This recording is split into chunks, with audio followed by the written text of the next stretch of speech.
அமாவாசையை முன்னிட்டு இந்தியன் ரயில்வேயின் சிறப்பு ரயில் சேவை. தொடர்புக்கு 7305858585. மெகா டிவி நேயர்களுக்கு வணக்கம். பெண்கள்.com நிகழ்ச்சியில் சுபகிரகம் பகுதியில் அனைவரையும் சந்திக்கிறதுல மிகவும் மகிழ்ச்சி. இன்னைக்கு நம்ம புரட்டாசி மாதத்திற்கான ராசி பலன்களை பார்க்க போகிறோம்.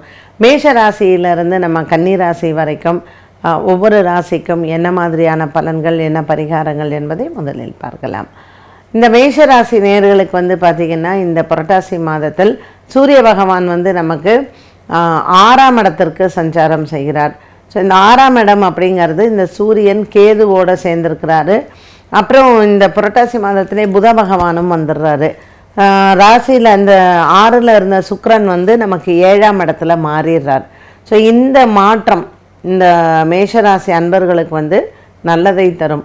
குடும்பத்தில் கணவன் மனைவி சண்டை, இல்லைனா குடும்பத்தில் ஏதாவது பணப்பிரச்சனை, வேலை இல்லாத பிரச்சனை, இந்த மாதிரியான விஷயங்களுக்கெல்லாம் நல்ல மாற்றத்தை தரக்கூடிய ஒரு மாதமாக இருக்கும். இந்த மேஷராசி அன்பர்களுக்கு இந்த மாதத்தில் பார்த்திங்கன்னா, ஆஃபீஸில் வேலை செய்கிற இடத்துல ஒரு சூப்பரான ஒரு விஷயம் நீங்கள் ஐயோ இவ்வளோ நாள் சிக்கலாக இருந்தது, இது எப்படி எனக்கு மாறுமோ தெரியலையே அப்படின்னு நம்ம மனசில் கவலைப்படுறோம் இல்லையா? ஸோ மேஜிக் மாதிரி அது மாறக்கூடிய ஒரு காலமாகவும் இந்த புரட்டாசி மாதம் விளங்குகிறது.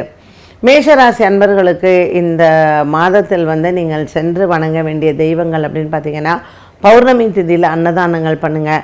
ஒரு கிரகண தோஷ காலமாக இருக்கும்போது இந்த மேஷராசி அன்பர்களுக்கும் அதனுடைய பாதிப்புகள் இருக்கும். அதனால் இந்த காலகட்டத்தில் நீங்கள் குலதெய்வ பிரார்த்தனை செய்கிறது ரொம்ப விசேஷம். இந்த புரட்டாசி மாதத்தில் வரக்கூடிய அமாவாசை திதியில் குறைந்தது 13 நபர்களுக்கு அன்னதானங்கள் செய்கிறது ரொம்ப நல்லது. அதுவும் அமாவாசையில் வஸ்திரதானமும் தாராளமாக செய்யலாம்.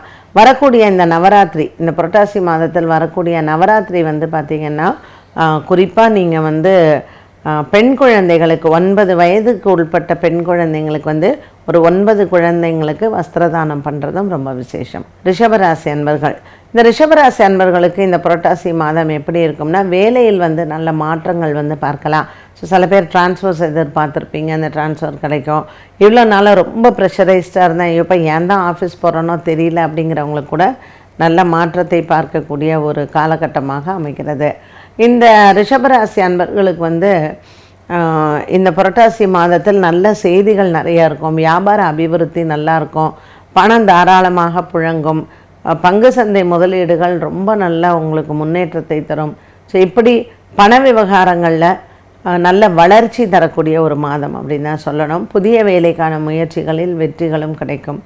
இந்த கிரகண தோஷமாக அமையிறது பார்த்திங்கன்னா, உங்களுக்கு லாபத்தில் இருக்கக்கூடிய சந்திரனும் ராகும், 5ஆம் இடத்துல இருக்கக்கூடிய சூரியனும் கேத்துவும். புரட்டாசி மாதத்தில் செய்ய வேண்டிய பரிகாரங்கள் அப்படின்னு பார்த்திங்கன்னா, புரட்டாசி மாதம் உங்களுக்கு வரக்கூடிய இந்த நவராத்திரி டைமில் எல்லை தெய்வ வழிபாடுகள் செய்யலாம். தேவி மகாத்மியம் படிக்கிறது ரொம்ப நல்லது. நவராத்திரியில் ஒரு நாள் முடிஞ்சால் இந்த ரிஷபராசி அன்பர்கள் லலிதா பரமேஸ்வரி ஆலயம் போகலாம். திருமையச்சூர் இந்த ஊருக்கு சென்று லலிதா பரமேஸ்வரியை வணங்குறது உங்களுக்கு நவராத்திரி டைமில் ரொம்ப நல்லது.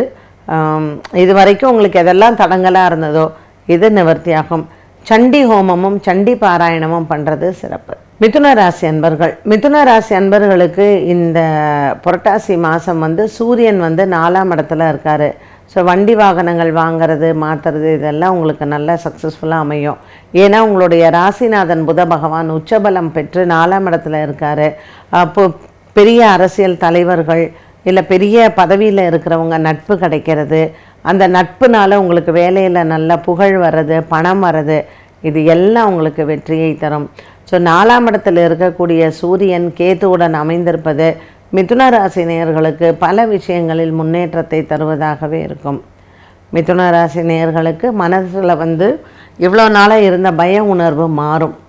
10ஆம் இடத்தில் இருக்கக்கூடிய ராகு பகவான் அனைத்து விதமான நன்மைகளையும் கொடுப்பார்.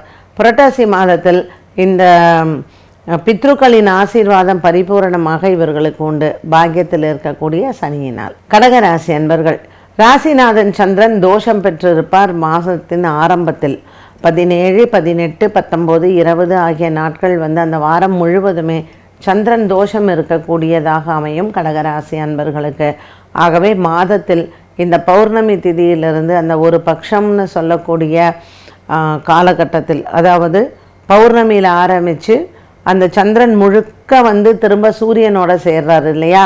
ஸோ அந்த 15 நாட்களும் ஒரு பட்சம், இந்த 15 நாளும் நீங்கள் அன்னதானம் பண்ணுறது ரொம்ப விசேஷம் கடகராசி நேயர்கள். ஸோ தினம் ஒருத்தருக்காவது நீங்கள் சாப்பாடு வாங்கி கொடுங்க. உங்கள் குடும்பத்தில் நல்ல அபிவிருத்தி இருக்கும், பண கஷ்டங்கள் இருக்காது, குடும்பத்தில் இருக்கக்கூடிய சண்டை சச்சரவுகள் மாறும். அஷ்டமத்தில் இருக்கக்கூடிய சனிக்கும் இது ஒரு நல்ல பரிகாரமாக அமையும். சிம்மராசி நேயர்கள், சிம்மராசி நேயர்களுக்கு இந்த புரட்டாசி மாதம் வந்து ரொம்ப விசேஷமானது.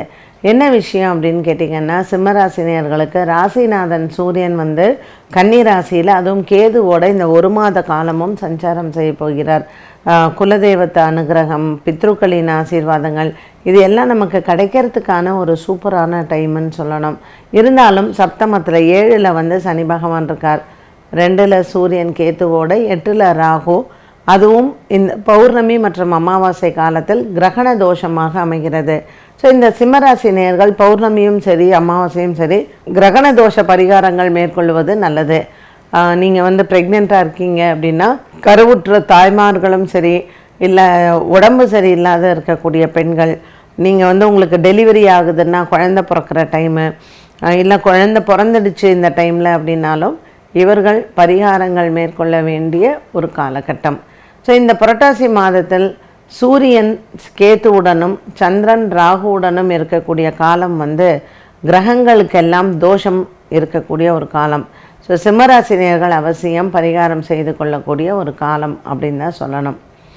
இப்போ சிம்மராசி நேயர்களுக்கு வந்து இந்த புரட்டாசி மாதம் என்ன பரிகாரம் செய்யணும்னா, ஞாயிற்றுக்கிழமை முழுவதும் கோதுமை தானம் செய்யணும். 4 ஞாயிற்றுக்கிழமை இருக்குன்னா 4 ஞாயிற்றுக்கிழமையும் நீங்கள் கோதுமை தானம் செய்யணும். அதை தவிர்த்து இந்த பிள்ளையாருக்கு வந்து பண்ணுறது ரொம்ப விசேஷம். ஸோ செவ்வாய்க்கிழமை தோறும் விநாயக பெருமானுக்கு அபிஷேகம் செய்து அர்ச்சனைகள் எல்லாம் பண்ணலாம், அருகம்புல் மாலை போடலாம். அமாவாசை பௌர்ணமிக்கு வந்து அன்னதானங்கள் அவசியம் செய்ய வேண்டும். பௌர்ணமி காலகட்டத்தில், அதுவும் இந்த மகாலய பட்ச காலத்தில் கடலோரத்தில் இருக்கக்கூடிய ஆலயங்களுக்கு செல்வதுங்கிறது ரொம்ப விசேஷமானது. கன்னிராசி நேயர்கள், கன்னிராசி நேயர்களுக்கு ரொம்பவுமே ஒரு அற்புதமான காலகட்டம். இந்த காலகட்டத்தில் இந்த கன்னிராசி அன்பர்களுக்கு என்னன்னு கேட்டிங்கன்னா, ராசியில் வந்து சூரியனும் கேத்துவும் இருக்காங்க, 7ஆம் இடத்தில் சந்திரனும் ராகும் பௌர்ணமி காலகட்டத்தில் அமைந்திருப்பாங்க. ஸோ இந்த மாதம் பிறந்த ஒரு 7 நாள் வந்து கிரகங்களுக்கு தோஷம் இருக்கக்கூடிய நாட்கள். அரிசி வந்து தானம் பண்ணுறது ரொம்ப நல்லது. விநாயகர் ஆலயத்தில் அரிசி மட்டும் தானம் இல்லாமல் அதோடு சேர்ந்த வெல்லமும் சேர்த்து தானம் செய்தால் கன்னிராசி நேயர்களுக்கு இந்த கிரகங்களால் ஏற்படக்கூடிய தோஷங்கள் வந்து நிவர்த்தி ஆகிடும். அது மட்டும் இல்லைங்க, இந்த கன்னிராசி அன்பர்களுக்கு வந்து பார்த்திங்கன்னா, இந்த காலகட்டம் அப்படிங்கிறது வந்து இந்த புரட்டாசி மாதம் வந்து பித்ருக்கள் ஆசீர்வாதம் பரிபூரமாக கிடைக்கக்கூடிய ஒன்று.